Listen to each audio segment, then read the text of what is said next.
ఒక అద్భుతమైన అలౌకికమైన ప్రేమ కథ. దీనికి ఆరంభము లేదు, అలాగే అంతము లేదు.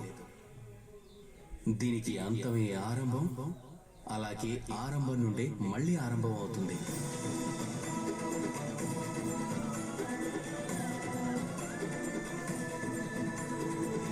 మహాభారతంలో అనేక మంది వీరులు భాగమయ్యారు.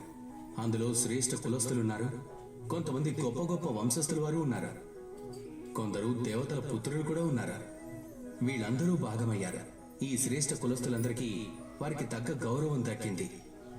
ఇక దానికే రెండో వైపు ఉన్నాడు బార్బరికుడు, అసురపుత్రుడు బార్బరికుడు. ఇక అదే అసురపుత్రుడైన బార్బరికుడు ఈ కాలంలో కూడా భగవంతుని రూపంగా స్థాపించబడ్డాడు. అతన్ని పూజిస్తాడు. కారణం ఏమిటి? ఎంపిక. బార్బరికుడు ఒక సందిగ్ధంలో పడ్డాడు. అది ప్రతి యోధుడి జీవితంలో వచ్చే సందిగ్ధం. అప్పుడు అతను ఏది ఎంచుకుంటాడన్నది అత్యంత ఆవశ్యకత కలిగి ఉంటుంది. బార్బరికుడి దగ్గర ఎలాంటి శక్తి ఉందంటే అతను ఒక్క బాణంతో అందరినీ నాశనం చేయగలడు.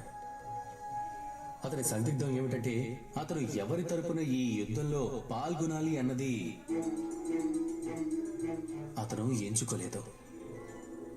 ఎవరి తరపున పోరాడదలుచుకోలేదు. కానీ తన శిరస్సును దానం చేశాడు. ఇక ఒక్క పడి కారణంగా, ఆ ఎంపిక కారణంగా ఈనాటికి అతను ఖాటు శ్యామ్ రూపంలో పూజలు అందుకుంటున్నాడు. కాబట్టి గుర్తుంచుకోండి, కేవలం మీ వ్యక్తిత్వమే ప్రముఖమైనది కాదు. మీరు ఎక్కడి నుంచి వచ్చారు, ఏ కులం నుంచి వచ్చారు, ఇదే ముఖ్యమైన విషయం కాదు.